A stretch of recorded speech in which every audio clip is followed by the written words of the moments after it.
Lecture du livre des Nombres, chapitre 23.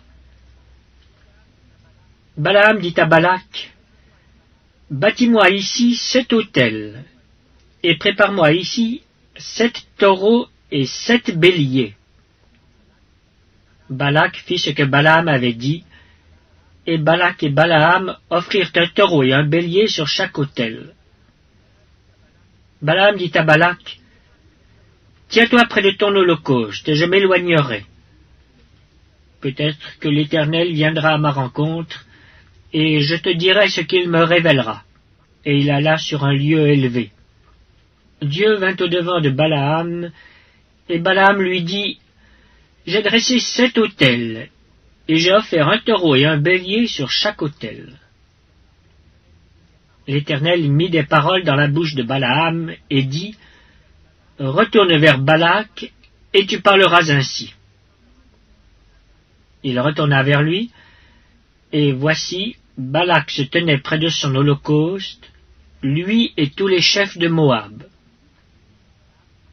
Balaam prononça son oracle et dit, « Balak m'a fait descendre d'Aram. Le roi de Moab m'a fait descendre des montagnes de l'Orient. Viens, maudis-moi Jacob.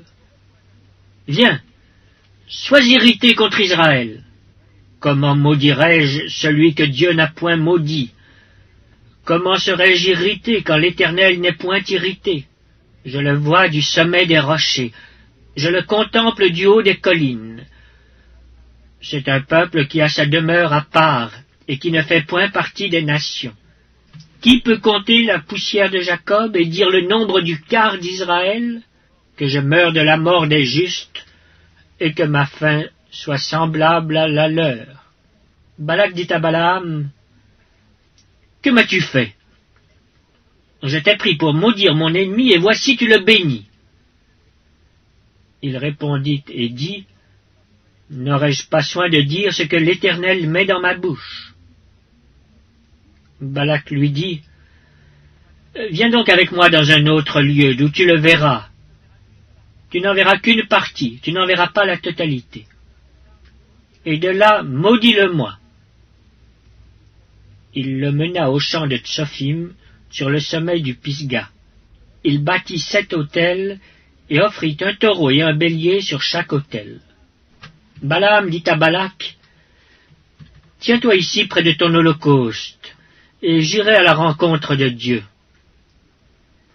L'Éternel vint au-devant de Balaam. Il mit des paroles dans sa bouche et dit, « Retourne vers Balak, et tu parleras ainsi. » Il retourna vers lui, et voici, Balak se tenait près de son holocauste avec les chefs de Moab. Balak lui dit, « Qu'est-ce que l'Éternel a dit? » Balaam prononça son oracle et dit, « Lève-toi, Balak, écoute. Prête-moi l'oreille, fils de Tsippor. Dieu n'est point un homme pour mentir, ni fils d'un homme pour se repentir. Ce qu'il a dit ne le fera-t-il pas? Ce qu'il a déclaré ne l'exécutera-t-il pas? Voici, j'ai reçu l'ordre de bénir. Il a béni, je ne le révoquerai point. Il n'aperçoit point d'iniquité en Jacob, il ne voit point d'injustice en Israël. L'Éternel, son Dieu, est avec lui. Il est son roi, l'objet de son allégresse. Dieu les a fait sortir d'Égypte, il est pour eux comme la vigueur du buffle. L'enchantement ne peut rien contre Jacob, ni la divination contre Israël. Au temps marqué, il sera dit à Jacob et à Israël quelle est l'œuvre de Dieu. C'est un peuple qui se lève comme une lionne et qui se dresse comme un lion. Il ne se couche point jusqu'à ce qu'il ait dévoré la proie et qu'il ait bu le sang des blessés. Balak dit à Balaam, « Ne le maudis pas, mais du moins ne le bénis pas. » Balaam répondit et dit à Balak, « Ne t'ai-je pas parlé ainsi? Je ferai tout ce que l'Éternel dira. » Balak dit à Balaam, « Viens donc, je te mènerai dans un autre lieu.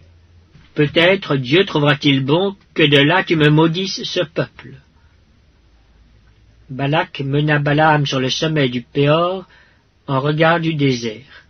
Balaam dit à Balak, « Bâtis-moi ici 7 autels, et prépare-moi ici 7 taureaux et 7 béliers. » Balak fit ce que Balaam avait dit, et il offrit un taureau et un bélier sur chaque autel.